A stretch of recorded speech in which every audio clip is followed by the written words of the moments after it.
जय हिंद दोस्तों, स्वागत है आप सभी का आपके अपने परिवार द लॉजिकल साइंस में। मैं हूं आलोक सिंह आतीश और उम्मीद करते हैं आप सभी अच्छे होंगे। आज से हम लोग अपने न्यूमेरिकल क्लास का श्रीगणेश करेंगे। जी हाँ, बिल्कुल सही सोच रहे हैं।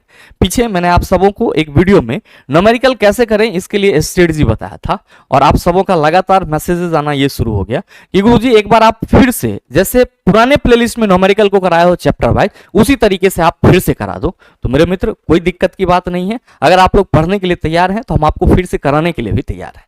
और हम लोग फिर से सर नए सिरे से जितने भी चैप्टर हैं फिजिक्स और केमिस्ट्री के उन सभी को क्या करेंगे तो उसके जो न्यूमेरिकल हैं उसको डिस्कस करेंगे। ध्यान में रखिएगा कि ये क्लास आपको सप्ताह में 3 दिन मिलेगा, टीटीएस में मिलेगा, यानी कि ट्यूसडे, थर्सडे और सैटरडे, अभी कुछ दिनों के लिए। उसके बाद मेरे मित्र हम लोग मैराथन देखेंगे। अब आप कहेंगे कि गुरुजी जो आप पढ़ाएंगे वो कहां से क्वेश्चन पढ़ाएंगे? तो मेरे मित्र, मैंने आप सबों को ये पीडीएफ जो है प्रोवाइड करा है। बहुत सारे छात्र हमसे जुड़े भी हैं इस पीडीएफ के माध्यम से, और अगर आपको भी लेना है तो मेरे मित्र आप हमसे संपर्क करके ये पीडीएफ प्राप्त कर सकते हैं। ध्यान में रखिएगा कि इस पीडीएफ में आपको 2018 से लेकर के 2022 तक के सभी न्यूमेरिकल के अपडेटेड सवाल मिल जाएंगे। और हम लोग इस यूट्यूब सेशन के माध्यम से इस पीवाईक्यू ई बुक का एक एक क्वेश्चन को डिस्कस करने की कोशिश करेंगे ताकि आपका जो कंफ्यूजन है वो पूरी तरीके से समाप्त हो जाए। और जो मेरे मित्र मैंने स्लोगन कहा है कि पढ़ लो कहीं से सीखोगे यहीं से, आपको न्यूमेरिकल में कुछ भी नहीं आता है। अगर आपने इस पूरे ई बुक की क्लासेस हमारे साथ कर ली तो मेरे मित्र न्यूमेरिकल का भय आपके जीवन से हमेशा हमेशा के लिए निकल जाएगा। बहरहाल ध्यान में रखिएगा कि हम लोग स्टार्ट कहां से करेंगे? हम लोग स्टार्ट केमिस्ट्री से करेंगे, क्योंकि इसमें बहुत सारे छात्रों को परेशानी होती है। और अमूमन जो छात्र लंबे समय से तैयारी कर रहे हैं, कहीं ना कहीं फिजिक्स का बेसिक न्यूमेरिकल तो सबों को मालूम है, लेकिन केमिस्ट्री तो आप कहते हैं कि गुरुजी यहां पे हम फंसते हुए नजर आते हैं। मेरे मित्र, परेशान होने की जरूरत नहीं है। हम लोग एकदम बेसिक से बेसिक टॉपिक और हाई से हाई टॉपिक को आसानी से डिस्कस कर लेंगे। आपको कोई दिक्कत नहीं होगा, बस जितना आपको बताया जाएगा उतना ही करिएगा। तो मेरे मित्र, हम लोग स्टार्ट कहां से कर रहे हैं? केमिस्ट्री से। और ध्यान में रखेंगे कि केमिस्ट्री में जो हम लोग का पहला टॉपिक होगा वो क्या होगा? आणविक द्रव्यमान और भार, यानी कि मॉलिक्यूलर वेट एंड मास। और मेरे मित्र, हम लोग जितने भी चैप्टर करेंगे वो सभी जो आपको ई बुक मैंने प्रोवाइड कराया है उसी से करेंगे। और ध्यान में रखिएगा कि अगर आपके पास ई बुक अवेलेबल है, कंसेप्ट यहां से सीखते हैं और प्रैक्टिस भी आप यहां से मान लो कर लेते हो, तो मेरे मित्र ई बुक के सवाल आपके लिए सर वार्म अप की तरह काम करेगा। और यकीन मानो कि अगर आपने हमसे पढ़ने के बाद पूरे ई बुक को निकाल करके आपने अच्छे से कर लिया तो आपको न्यूमेरिकल में परेशानी नहीं होने वाली है। बहरहाल जो हम लोग का पहला चैप्टर है वो है आणविक द्रव्यमान और भार। अब मेरे मित्र ये ध्यान में रखिएगा इस टॉपिक को समझने से पहले कि यहां पे जो आणविक द्रव्यमान की बात की जा रही है तो आणविक द्रव्यमान किसका होता है? पहला चीज तो आपको ये समझना होगा। तो आप सभी ध्यान में रखेंगे, जब भी हम बात करेंगे किसकी बात करेंगे? आणविक द्रव्यमान की, यानी कि मॉलिक्यूलर वेट की। किसका? मॉलिक्यूलर वेट की। तो आप सभी कहेंगे कि गुरुजी किसी भी यौगिक का जो भार होता है, किसी भी यौगिक का भार क्या कहलाता है? आणविक द्रव्यमान, यानी कि मॉलिक्यूलर वेट कहलाता है। इसी को हम लोग क्या कहते हैं सर? मॉलिक्यूलर मास भी कहते हैं। अब सवाल यहां पे ये है कि हमारे पास तो इतने सारे यौगिक हैं और इन सभी यौगिक का भार क्या होगा हमको कैसे पता चलेगा? मेरे मित्र, वही निकालना हमको सीखना है, वही चीज निकालना हमको सीखना है। आप सभी ये हमेशा ध्यान में रखना, दो बेसिक बातें केमिस्ट्री की। क्या? कि तत्व का सूक्ष्मतम कण, अगर आपसे कोई ये सवाल कर दे कि ये बताओ कि तत्व का सूक्ष्मतम कण क्या होता है, तो आप सभी क्या कहेंगे कि तत्व का सूक्ष्मतम कण परमाणु होता है। क्या होता है? परमाणु होता है। और मेरे मित्र, अगर आपसे कोई ये सवाल कर दे कि यौगिक का सूक्ष्मतम कण क्या होता है, तो आप सभी कहेंगे कि गुरुजी यौगिक का सूक्ष्मतम कण जो है वो अणु होता है। क्या होता है? अणु होता है। अब मेरे मित्र याद रखिएगा कि अणु आपको दो प्रकार के मिलेंगे। ये बेसिक बातें चल रहा न्यूमेरिकल सॉल्व करने से पहले। अणु आपको कितने प्रकार के मिलेंगे? दो प्रकार के मिलेंगे। कौन कौन सा?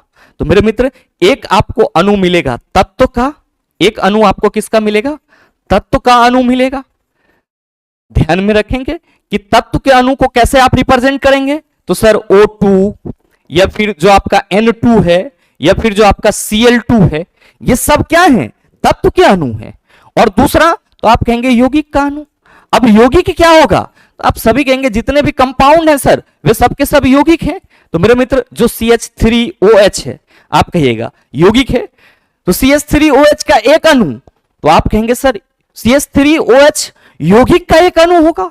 मेरे मित्र CH4 की बात कर लें, आप कहेंगे सर यौगिक है। आप H2O की बात कर लो, आप कहिएगा सर यौगिक है। तो मेरे मित्र आपको ये पहचानना होगा, ये पहचान रखना होगा कि जहां पे आपको किसी तत्व के सर अणु दिखाई पड़े तो उसको समझ जाएंगे तत्व का अणु, और अगर किसी आपको दो या दो से अधिक परमाणु वाले यौगिक का समूह दिखाई पड़ेंगे तो आप सभी कहेंगे सर वो यौगिक का समूह होगा, यौगिक का अणु होगा।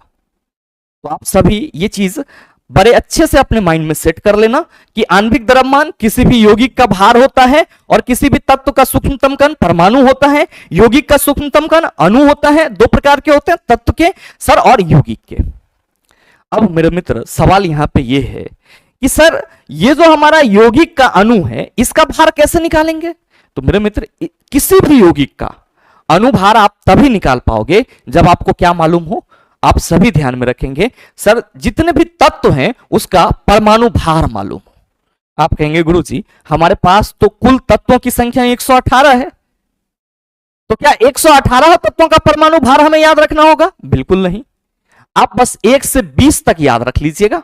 1 से 20 तक जो तत्व हैं आपके सर उसकी परमाणु संख्या और परमाणु भार को याद रख लीजिएगा, आपका काम तमाम हो जाएगा।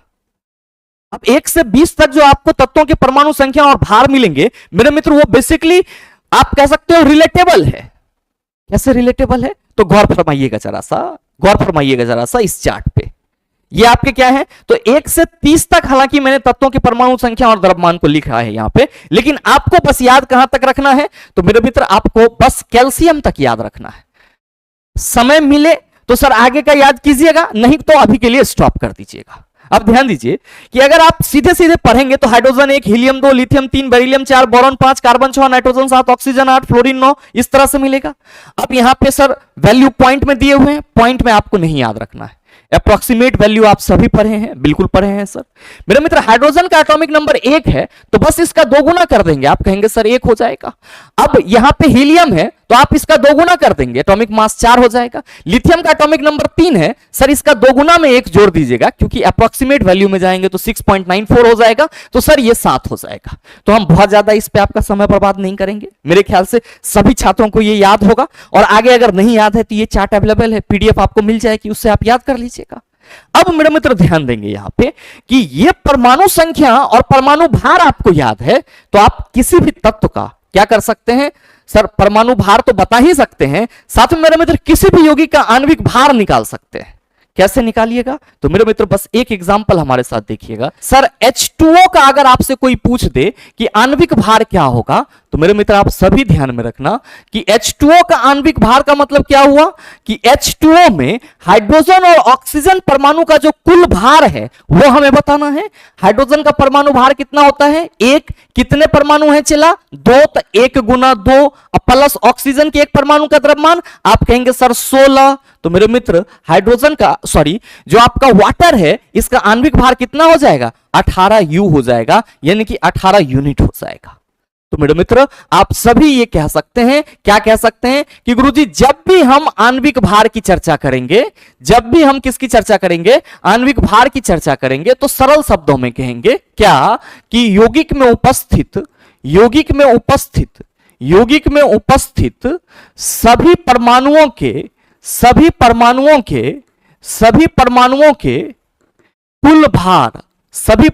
के कुल भार को आणविक भार कहा जाता है। कुल भार को क्या कहा जाता है? आणविक भार कहा जाता है। अब मेरे मित्र कितना भी बड़ा फॉर्मूला रहे आप सभी उसमें परमाणु को देखने के साथ ही उसका आणविक भार निकाल सकते हैं। बस एक चीज ध्यान में रखिएगा कि ये जो आणविक भार है इसी को कभी कभी क्या बोल दिया जाता है? सापेक्ष द्रव्यमान बोल दिया जाता है, यह सापेक्ष आणविक भार बोल दिया जाता है। परेशान नहीं होना है, आणविक भार बोले, सापेक्ष आणविक भार बोले, सब बात समान है चला। लेकिन अगर कभी आपसे यह सवाल कर दिया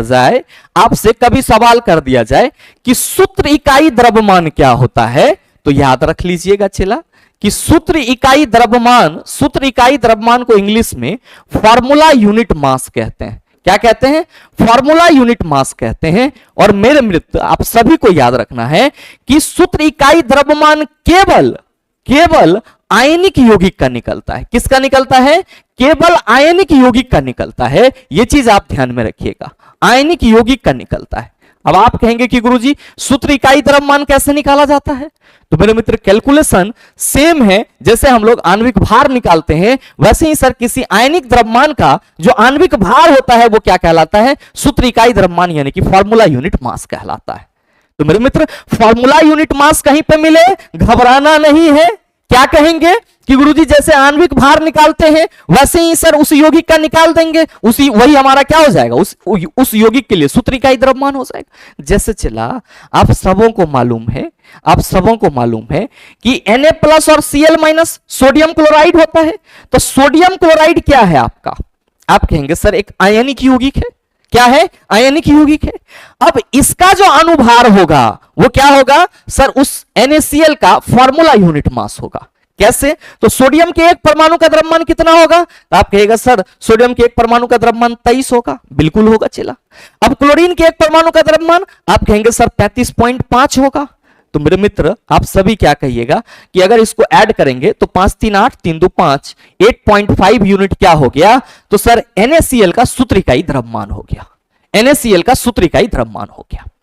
तो मेरे मित्र आणविक भार बोलेगा तो सर जो भी यौगिक में परमाणु मौजूद होगा उसके जो भार होंगे उनका टोटल कर लेंगे, आणविक भार मिल जाएगा। सूत्र इकाई द्रव्यमान बोला जाएगा, आप कहेंगे सर आणविक द्रव्यमान की तरह ही हम लोग निकाल देंगे, बस वो आयनिक यौगिक होगा, बात खत्म है।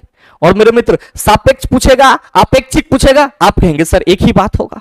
अब आइए सवाल पे। मेरे भाई आपसे सवाल करा जा रहा है कि पानी के 5 अणुओं का द्रव्यमान क्या है?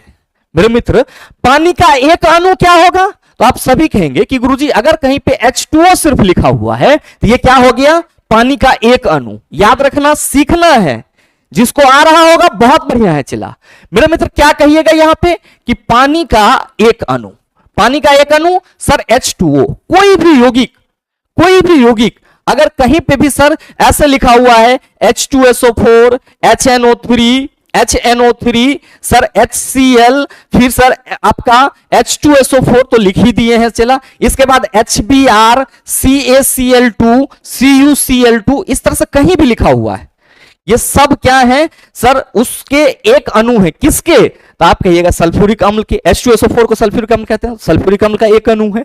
HNO3 का एक अणु है, HCl का एक अणु है, HBr का एक अणु है, CaCl2 का एक अणु है, CuCl2 का एक अणु है। तो मेरे मित्र जब भी कहीं पे अगर सिंगल में कोई कंपाउंड लिखा हुआ रहता है तो सर वो उस यौगिक का जो भी नाम है उसका एक अणु होता है। तो पानी का एक अणु आप कहेंगे सर H2O होगा।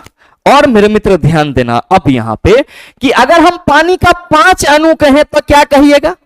पानी का 5 अणु आप कहिएगा सर 5 ना कह रहे हैं तो हम 5H2O कह देंगे। बिल्कुल चला, 5H2O कह देंगे।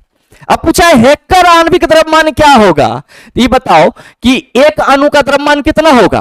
कैलकुलेशन करना पड़ेगा। कहिएगा हाइड्रोजन का परमाणु द्रव्यमान 1 होता है सर, यहां पे 2 गो है तो 1 गुना 2। ऑक्सीजन के एक परमाणु का द्रव्यमान 16। मेरे मित्र परमाणु द्रव्यमान आपको याद रहना चाहिए 1 से 20 तक, ये एकदम निहायत है। आप सभी इसको सर याद कर लेंगे, इसमें कोताही नहीं करेंगे, नहीं तो सवाल नहीं बनेगा।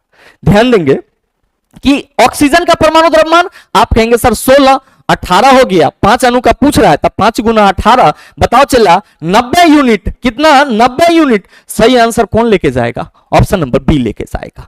अब आइए नेक्स्ट सवाल पे चला। क्वेश्चन नंबर 2 कि सोडियम कार्बोनेट का आणविक द्रव्यमान डैश होता है। मेरे मित्र केमिकल फॉर्मूला आप लोग जरूर पढ़े होंगे। अरे कहीं नहीं पढ़े होंगे तो चला मेटल एंड नॉन मेटल में तो आप पढ़े ही होंगे, धातु और अधातु में तो कुछ ना कुछ देखे ही होंगे, एसिड बेस एंड सॉल्ट में तो मुलाकात हुई ही होगी। सर सोडियम कार्बोनेट की बात की जा रही है जी, क्या कहिएगा? Na2CO3, Na2CO3। अब आपसे पूछा जा रहा है कि Na2CO3 का आणविक द्रव्यमान कितना होगा? क्या कहिएगा? सर सोडियम के 2 परमाणु हैं, एक परमाणु का द्रव्यमान 23 होता है तो 23 गुना 2 प्लस कार्बन के 1 परमाणु है तो चला 12, ऑक्सीजन के 3 गो तो एक परमाणु का द्रव्यमान 16, 3 गो है तो 16 48। चला जी 23 दूना 46 प्लस 12 प्लस 48 क्या होगा? 8 2 10 6 16 और 4 1 5 4 9 और 9 1 10। मेरे मित्र कितना यूनिट? 106 यूनिट। सही आंसर क्या होगा? ऑप्शन नंबर डी हो जाएगा। अब याद रखिए कि सोडियम कार्बोनेट पूछा, आप बना दिए। अगर यहीं पे वॉशिंग सोडा का पूछ लेता फॉर्मूला, वॉशिंग सोडा का, तब क्या कहते? चला आप कहते हैं गुरुजी तो पढ़े हुए नहीं किए थे। चला वॉशिंग सोडा जब ही होगा तो Na2CO3 के साथ क्या लग जाएगा? 10H2O लग जाएगा। लगेगा या नहीं लगेगा? हाँ या नहीं? आप कहेंगे बिल्कुल लगेगा। तो अभी ना Na2CO3 का निकाले हैं, कितना है सर? 106। कितना है? 106। और 10H2O मतलब क्या कि सर वाटर के 10 गो मॉलिक्यूल्स, वाटर के एक मॉलिक्यूल्स का कितना निकालो? चला 18। अगर ये बात ना याद रहे तो निकालियो लीजिएगा कि 1 गुना 2 प्लस 16 18, 18 दहे 180, तो मेरे मित्र प्लस 180। भाई मेरे अगर आपसे ये कह दे कि वॉशिंग सोडा का आणविक द्रव्यमान या आणविक भार कितना होगा, आप कहेंगे 106 प्लस 180। कितना? 106 प्लस 180। टोटल कर लीजिएगा, आंसर आ जाएगा। अगला सवाल देख लीजिए, क्वेश्चन नंबर 3 कि नाइट्रोजन के 0.6 अणु का द्रव्यमान, ये फंसाएगा, ये आपको फंसाएगा कि सर 0.6 अणु पूछ दिया है। बिल्कुल सही पूछा है चला, बिल्कुल सही पूछा है। जब आप मोल कंसेप्ट पढ़ेंगे केमिस्ट्री में तो आप कहिएगा 0.23 अणु भी होगा। तो मेरे मित्र आप सभी ये ध्यान में रखना कि जब नाइट्रोजन के 0.6 अणु कह रहा है तो हम फंसेंगे किस विधि से? तो हम जब कहेंगे कि नाइट्रोजन का परमाणु द्रव्यमान 14 होता है तब यह में फंसेंगे। लेकिन जब अणु कहा जा रहा है तो आप समझिएगा ना कि तत्व का अणु है, तो आप क्या कहिएगा कि गुरुजी आपने तो अभी बताया है कि तत्व का अणु जो है वो कुछ इसी तरीके से रिप्रेजेंट होगा, और नाइट्रोजन का अणु आप कहेंगे N2। अब मेरे मित्र इसका आणविक द्रव्यमान कितना होगा? तो आप कहिएगा कि गुरुजी N2 का आणविक द्रव्यमान तो हम सीधे कहेंगे कि नाइट्रोजन के एक परमाणु का द्रव्यमान 14 होता है, 2 गो है तो 28 हो जाएगा। बिल्कुल करेक्ट चला। अब ये बताओ कि नाइट्रोजन का ये कै गो मॉलिक्यूल्स है? एगो, 2 गो, 3 गो, कै गो? आप कहोगे एगो सर, का है? इसके पीछे तो कुछ नहीं लगा हुआ है। तो आप ये कह सकते हो कि एक अणु का द्रव्यमान किसका? नाइट्रोजन का कितना होगा? 28 यूनिट। आप कहिएगा बिल्कुल। तो एक अणु का मालूम है 28 यूनिट होगा, तो 0.6 अणु का कितना होगा? आप कहिएगा सर इसीलिए 0.6 अणु का द्रव्यमान जो है वो किसके बराबर हो जाएगा? 0.6 इंटू 28। पॉइंट हटा दो, नीचे क्या आ जाएगा? 10 आ जाएगा। मेरे मित्र इतना भी करने की जरूरत नहीं थी, आप सीधे यहां पे पॉइंट नहीं हटाते, गुना कर देते। 8 छाके 48 और फिर 6 दूना 12 4 16, एक अंक के बाद पॉइंट रख दो, 16.8 ग्राम। Sir option number A is the right answer of this question. ध्यान में रखिएगा, आणविक द्रव्यमान को हम ग्राम में भी ले सकते हैं। यहां पे आणविक द्रव्यमान को हम ग्राम में अगर ले रहे हैं तो वो ग्राम आणविक भार हो जाएगा, और ऐसे ले रहे हैं तो सर एटॉमिक मास यूनिट हो जाएगा। ये ध्यान में रखिएगा। अगर किसी भी परमाणु के द्रव्यमान को ग्राम में व्यक्त कर दिए तो वो क्या कहलाएगा? ग्राम परमाणु भार। किसी यौगिक का द्रव्यमान अगर ग्राम में व्यक्त हो गया तो वो क्या कहलाएगा? ग्राम अणुभार कहलाएगा। नेक्स्ट सवाल देख लेना, क्वेश्चन नंबर 4 कि CaOH2 का होल 2 का सापेक्ष द्रव्यमान क्या होगा? क्या कहोगे? आप सभी कहेंगे कि गुरुजी कैल्शियम हाइड्रोक्साइड की बात की जा रही है। कैल्शियम के एक परमाणु का द्रव्यमान 40 होता है। अब ऑक्सीजन और हाइड्रोजन का होल 2 है, मतलब ऑक्सीजन के 2 परमाणु और हाइड्रोजन के 2 परमाणु। बिल्कुल, एक परमाणु का द्रव्यमान कितना? आप कहिएगा सर 16, तो 2 गो का 16 गुना 2। हाइड्रोजन का आप कहेंगे 1 गुना 2। 40 प्लस 16 दूना 32 प्लस 1 दूना 2। क्या कहिएगा? 2 2 4, और 4 का ये 4 ही रह जाएगा चिल्ला। और क्या हो जाएगा? तो आप कहिएगा 4 3 7। मेरे मित्र कितना हो जाएगा? 74 यूनिट। तो सही आंसर ऑप्शन नंबर डी हो जाएगा। सापेक्ष द्रव्यमान मैंने आपको बताया था और पूछा गया सवाल। नेक्स्ट देखो सर, क्वेश्चन नंबर 5 की नाइट्रोजन का पारमाणविक द्रव्यमान 14 है, हाइड्रोजन का 1 है, अमोनिया का क्या होगा? अमोनिया और अमोनियम परेशान करता है, लोगों को लगता है एक ही शब्द है, लेकिन नहीं। आपको सचेत रहना है कि अमोनिया बोलेगा NH3 कहेंगे, अमोनियम बोलेगा तो क्या कहेंगे? सर NH4 कहेंगे। क्या कहेंगे? NH4 कहेंगे। और इसका आणविक द्रव्यमान आप कहिएगा सर नाइट्रोजन के एक परमाणु का द्रव्यमान 14, हाइड्रोजन का 3 गो है तो सर 3, तो 14 प्लस 3 17, और अमोनियम कह रहे हैं तो सर ये हो जाएगा 18, कहे कि हाइड्रोजन कितना है? 4। तो भाई मेरे यहाँ पे क्या करा जा रहा है सवाल आपसे कि अमोनिया का आणविक द्रव्यमान कितना होगा? आप कहेंगे 17 हो जाएगा। नेक्स्ट देखिए क्वेश्चन नंबर 6, सल्फर डाइऑक्साइड का अपेक्षित आणविक द्रव्यमान कितना है? मेरे मित्र सापेक्षिक पूछे आपेक्षिक पूछे कोई लेना देना नहीं है। आप क्या कहिएगा, SO2 है, सल्फर के एक परमाणु का द्रव्यमान 32, ऑक्सीजन का 2 गो है तो 16 गुना 2 हो जाएगा। अब मेरे मित्र 32 प्लस 32 कितना हो गया, 64। देख लो चला कहां है sir, right answer of this question is option number C. Next question number 7 कि पानी के सापेक्ष आणविक द्रव्यमान की चर्चा करें। चला जी आप सभी HW के रूप में बताइएगा, नीचे कमेंट में सही आंसर क्या होगा इसका आंसर। क्वेश्चन नंबर 8 कि CO का सापेक्ष द्रव्यमान कार्बन मोनोऑक्साइड का क्या कहोगे कि कार्बन का परमाणु द्रव्यमान 12, ऑक्सीजन का सर 16, तो यहां पे हम कहेंगे कि सर ये हो जाएगा 16 12 28। Right answer of this question option number A. Next question number 9 कि CaO का सूत्र इकाई द्रव्यमान, अभी मैंने बताया था फॉर्मूला यूनिट मास, तो परेशान नहीं हो जाना है। जैसे आणविक भार निकालते हैं कैसे, तो कैल्शियम की एक परमाणु है तो 40, कैल्शियम का परमाणु द्रव्यमान 40 होता है, ऑक्सीजन सर 16, तो 40 और 16 कितना हो गया चला 56। Right answer option number D. Next देखो चला, ओजोन का आणविक द्रव्यमान कितना होता है। ओजोन सर O3 लेते हैं फॉर्मूला, और यहां पे ऑक्सीजन के 3 परमाणु है तो 16 48, ले आंसर सही क्या होगा ऑप्शन नंबर बी। नेक्स्ट देख लो चला, क्वेश्चन नंबर 12 होगा चला, ये यहां पे 11 है तो ये 12 होगा। पूछा जा रहा है कि कार्बन डाइऑक्साइड का सापेक्ष आणविक द्रव्यमान क्या है, CO2 का, तो क्या कहिएगा 12। सर ऑक्सीजन के 2 परमाणु हैं यहां पे तो 16 दूना 32, ये कितना हो जाएगा 32 12 44। सही आंसर ऑप्शन नंबर ए हो जाएगा। नेक्स्ट सवाल देखिएगा, क्वेश्चन नंबर 13 पूछा जा रहा है कि CO2 के सापेक्ष आणविक द्रव्यमान की गणना करें। तो मेरे मित्र यहां पे देखें कि यहां पे आपसे उसका शब्द में दे दिया सर, और यहीं पे आपको क्या दे दिया सर, फॉर्मूला में दे दिया, काहे भरमाने के लिए। क्या कहिएगा, भ्रमित नहीं होंगे, सीधा आंसर 44 यूनिट टिक करेंगे। नेक्स्ट देखिएगा, क्वेश्चन नंबर 14 आपसे पूछा जा रहा है कि H2SO4 का आणविक द्रव्यमान कितना होगा। क्या कहिएगा कि हाइड्रोजन के 2 परमाणु हैं तो 2 ही होगा, सल्फर के 1 परमाणु है तो 32, ऑक्सीजन का सर 4 है तो 16 चौका 64, क्या हो जाएगा 4 2 6 2 8 6 3 9 98 यू। सही आंसर ऑप्शन नंबर डी हो जाएगा। नेक्स्ट सवाल चला, क्वेश्चन नंबर 15 आपसे पूछा जा रहा है कि कैल्शियम ऑक्साइड का सूत्र इकाई द्रव्यमान। तो क्या कहेंगे कि सर वहां पे भी पूछा गया था कैल्शियम ऑक्साइड, यहां पे भी पूछा जा रहा है। अब हमको क्या करना है, तो मेरे मित्र आपको बस ये देखना है कि ऑप्शन जो है वो किस हिसाब से। आप क्या कहेंगे कि गुरुजी यहां पे कैल्शियम ऑक्साइड का सूत्र इकाई द्रव्यमान की बात करेंगे तो ये जब भी निकलेगा तो आयनिक यौगिक का निकलेगा, और आयनिक यौगिक का द्रव्यमान अगर हम लोग निकाल रहे हैं तो उसको यूनिट के रूप में व्यक्त करेंगे, और क्या कहेंगे CaO 40 + 16 ये कितना हो जाएगा, आप सभी कहेंगे 56 यूनिट, इसीलिए सही आंसर ऑप्शन नंबर बी हो जाएगा। नेक्स्ट है क्वेश्चन नंबर 16 आपसे पूछा जा रहा है कि CaCl2 का सूत्र इकाई द्रव्यमान क्या होगा। कैल्शियम का 40 होता है, और क्लोरीन के 2 परमाणु हैं, एक का द्रव्यमान 35.5, 2 गो है तो 35 गुना 70 71 हो जाएगा, और ये 111 यूनिट हो जाएगा, 111 यूनिट चला। सही आंसर ऑप्शन नंबर बी हो जाएगा। और लास्ट सवाल कि NaCl का इकाई द्रव्यमान का सूत्र क्या होगा। मेरे मित्र ये भी आप कमेंट करके जरूर बताना, आपके कमेंट का इंतजार रहेगा। तो मुझे उम्मीद है कि आणविक द्रव्यमान जो एक हुआ बना हुआ था वो आपका पूरे के पूरे कंप्लीट हो गया होगा। और मेरे मित्र इसी तरह से मैं वादा करता हूं कि आपके जितने भी टॉपिक है केमिस्ट्री के, जिससे भी न्यूमेरिकल सवाल पूछे जाते हैं वो हम आपको क्लियर करा देंगे। बस एक चीज जरूर कीजिएगा, गुरुदक्षिणा स्वरूप मेरे मित्र इस वीडियो को अपने दोस्तों के साथ शेयर जरूर कीजिएगा। साथ ही अगर आप चैनल पर नए हैं तो मेरे मित्र चैनल को सब्सक्राइब करके बेल आइकन दबा लीजिएगा, ताकि इस तरह के एग्जाम रिलेवेंट वीडियो का नोटिफिकेशन सबसे पहले आपके पास पहुंचे और आप उसको सबसे पहले देख पाओ। मिलते हैं फिर अगले सेशन में, तब तक के लिए best of luck, thank you, have a nice day.